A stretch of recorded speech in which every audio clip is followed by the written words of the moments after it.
We all know the thrill of discovering a forgotten film, a hidden gem tucked away on dusty shelves or lost in the archives of Hollywood studios. But some stories go further than obscurity. They were literally locked away for decades, withheld from audiences, and almost erased from cinematic history. Behind every film that never saw the light of day, there lies a tangled web of studio politics, censorship, and creative battles, waiting to be uncovered. Imagine completing a full-length feature only to find that no theater will ever show it. Directors fought to bring their visions to life, while producers feared backlash, audience rejection, or even scandal. Some films were deemed too shocking, too unconventional, or too controversial to release. Others simply became victims of corporate indifference, their reels gathering dust as the years passed. And yet, these shelved films hold secrets that still fascinate fans and historians alike. Bizarre plotlines, unsettling imagery, and creative choices that defied their era. From the eerie corridors of the house that would not die to the surreal, unfinished chaos of The Other Side of the Wind, each film tells a story not just on screen, but behind the scenes. What dark realities, technical mishaps, or creative disagreements led to their disappearance? How did these films survive, sometimes against all odds, only to resurface decades later? In this countdown,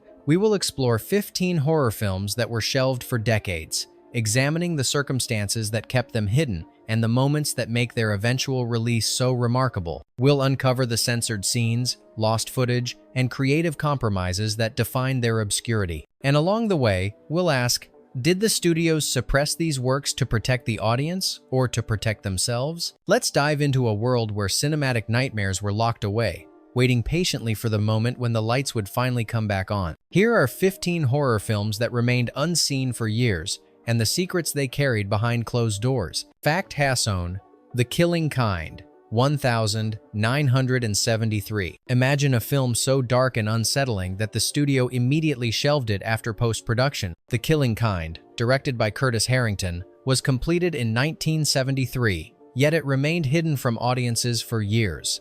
The film's psychological horror, exploring themes of obsession and murder, pushed boundaries far beyond what distributors were willing to handle at the time. The lead actor's intense performance added an uncomfortable realism that, combined with the bleak cinematography, made executives uneasy. The story centers on a disturbed young man whose violent impulses escalate in a small town, a narrative that tested both audience tolerance and societal norms. Behind the scenes, Harrington fought to retain his vision, resisting pressure to cut key scenes depicting the protagonist's escalating madness. Studio executives, however, feared that such raw intensity could provoke controversy or even legal scrutiny, particularly given the growing public sensitivity toward graphic content in the early 1970 seconds. Ironically, when The Killing Kind was eventually released years later, critics hailed it as a cult classic, praising Harrington's daring approach and the film's unflinching exploration of the human psyche. Audiences who finally saw it were captivated by the very elements that had kept it locked away, proving that sometimes the most controversial works endure precisely because of the risks they take. Fact Hash 2, The Keep, 1983.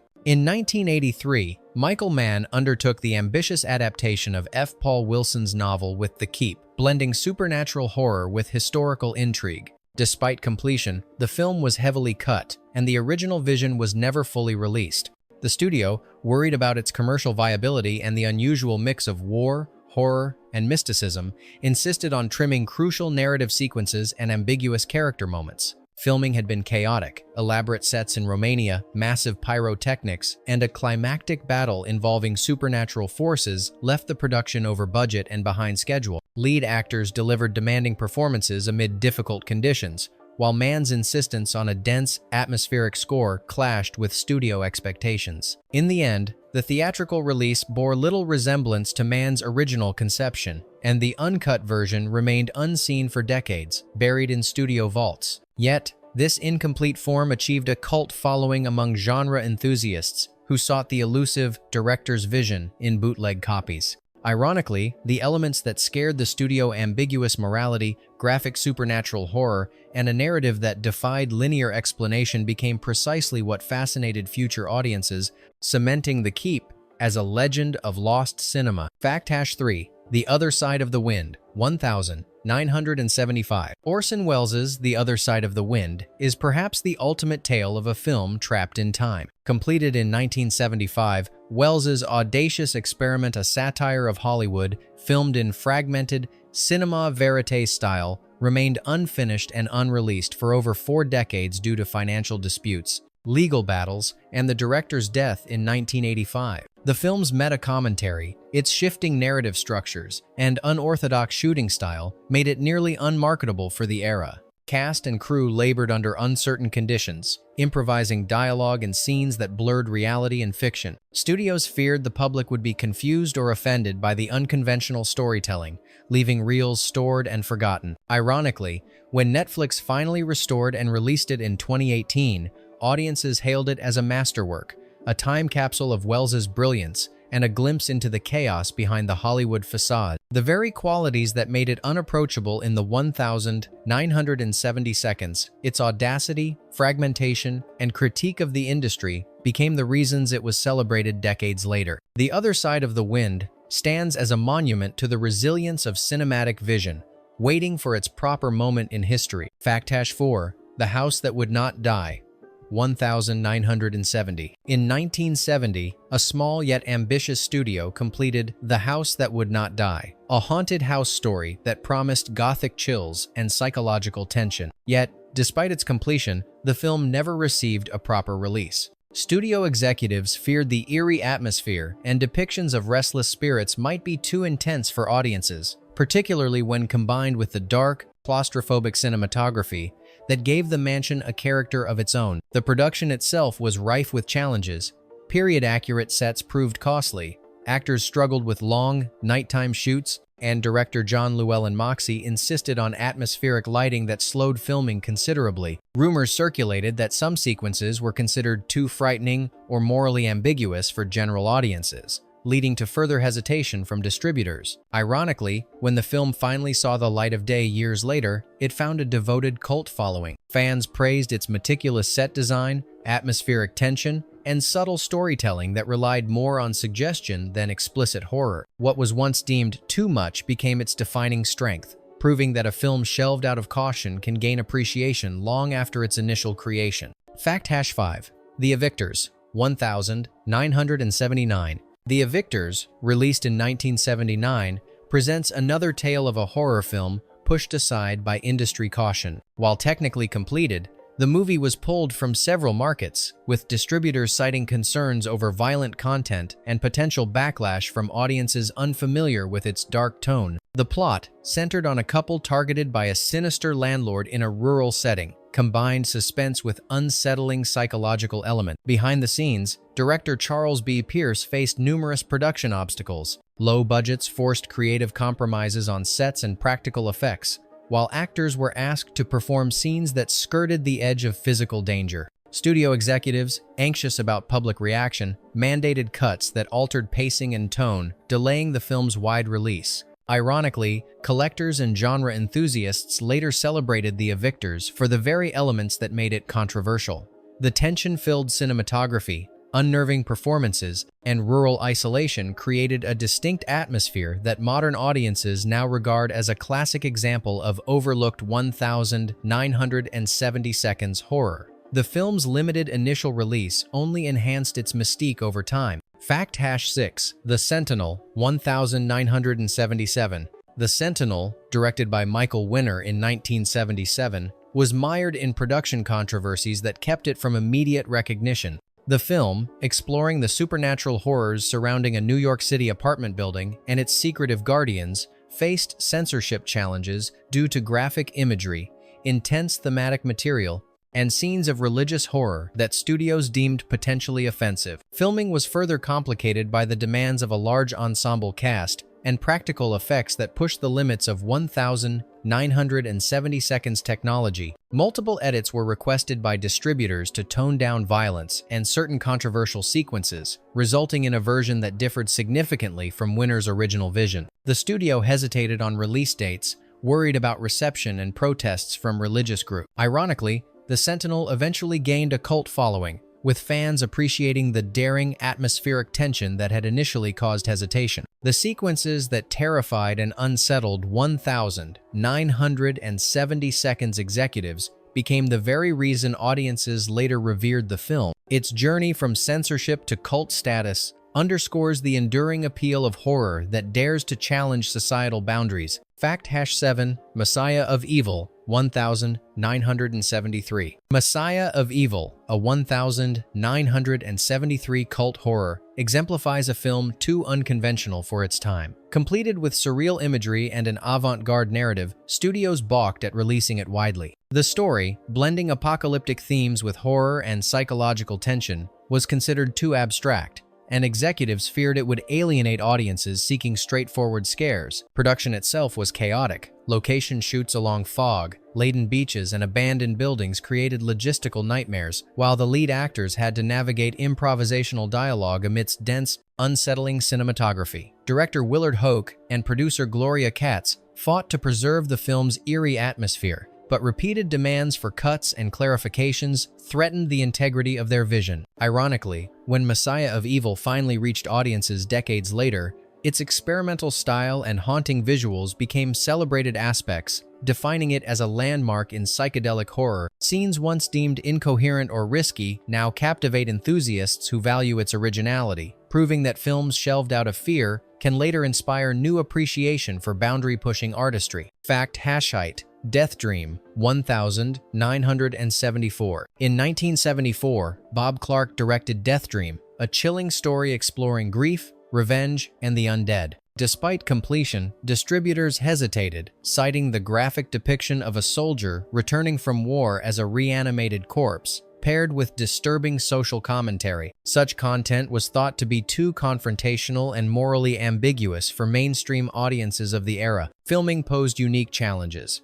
Practical effects for the zombie-like protagonist were groundbreaking yet cumbersome. While the cast had to perform emotionally intense scenes depicting trauma and horror, Clark's insistence on a dark, introspective tone clashed with expectations for lighter, more conventional horror, prompting studio reluctance. Ironically, once released, Death Dream became a hidden gem for horror fans, praised for its inventive storytelling and psychological depth. The film's delayed recognition underscores how content considered too provocative at one moment in history can later resonate as a profound commentary on human emotion and societal fears. Fact #9 Messiah of Evil, alternate regional cuts 1973. While the original Messiah of Evil faced shelving, various regional cuts complicated its release further. Certain versions, heavily edited for violence or narrative coherence, were distributed in limited territories, leaving the true artistic vision obscured for decades. Fans and scholars debated which cut truly reflected the director's intent,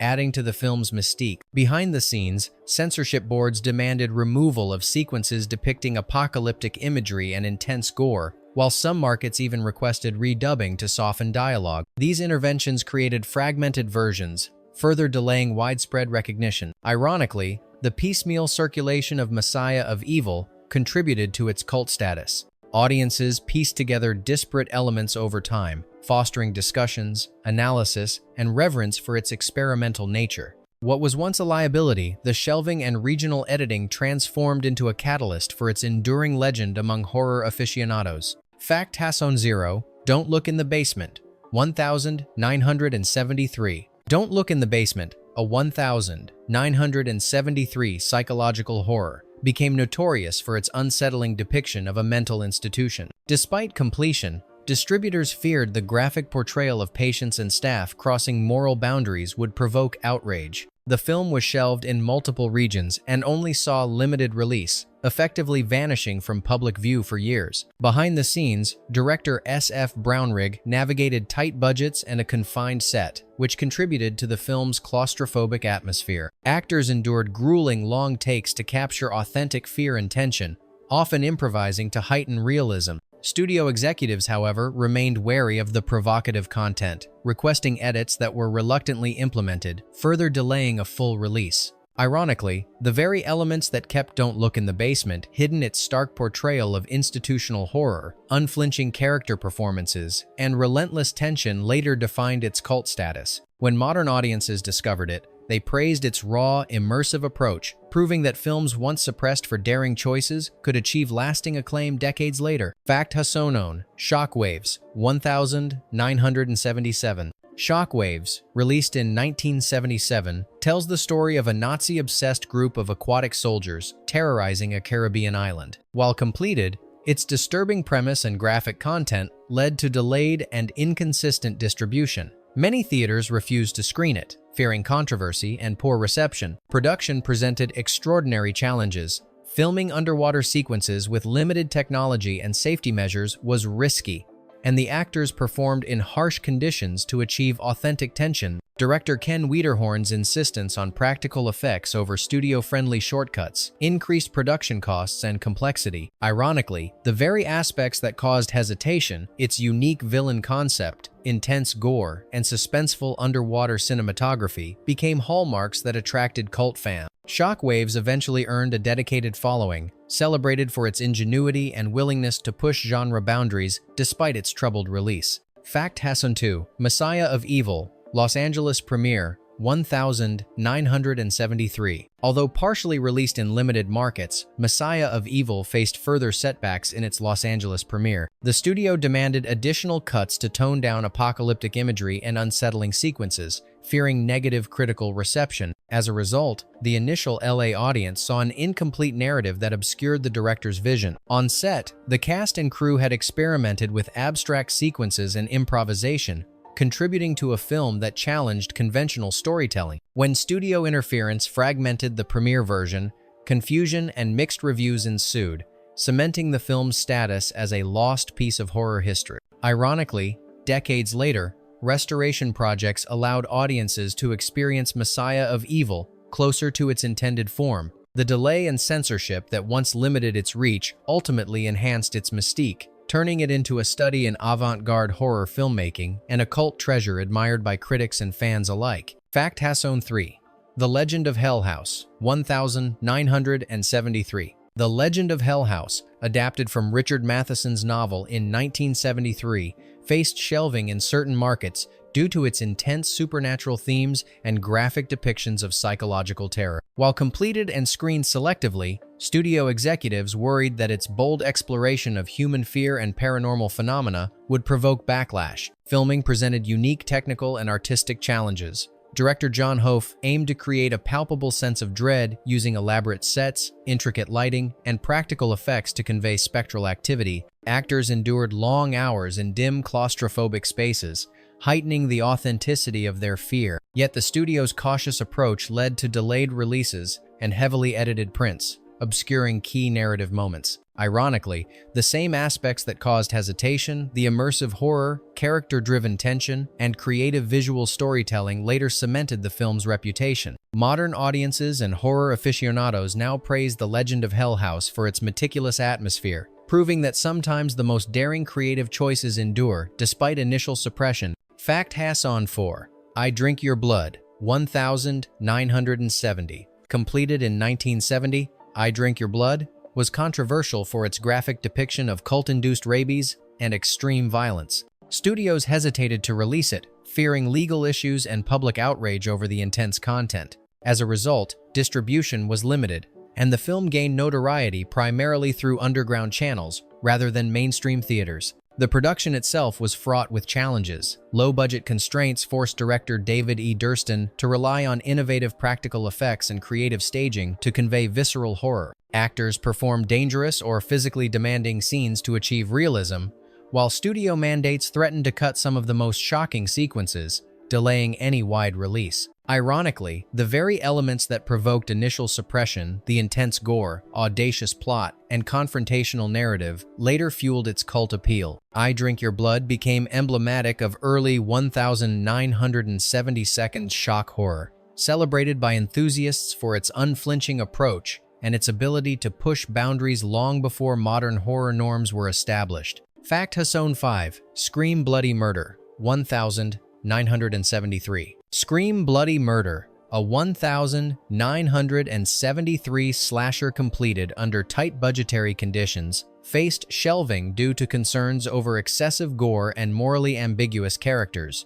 Studios feared the extreme imagery and the protagonist's relentless violence would provoke censorship boards and public criticism. Consequently, its initial screenings were restricted, leaving much of the film effectively unseen for years. Behind the scenes, director Michael Findlay navigated limited resources, creating tension-filled sequences with inventive camera angles and lighting. The cast endured physically challenging stunts to simulate authentic terror, while editors struggled to comply with studio demands for content cuts. Despite these constraints, the original vision remained intact in private prints, awaiting a future audience. Ironically, when rediscovered decades later, Scream Bloody Murder earned a dedicated following for the very reasons it was once suppressed. Fans celebrated its bold storytelling, practical effects, and willingness to explore taboo subjects, turning a once-hidden film into a lasting cult classic. Bonus fact: The Devil's Reign, 1975. This one didn't make the top 15, but it might just be the strangest of all. The Devil's Reign, completed in 1975,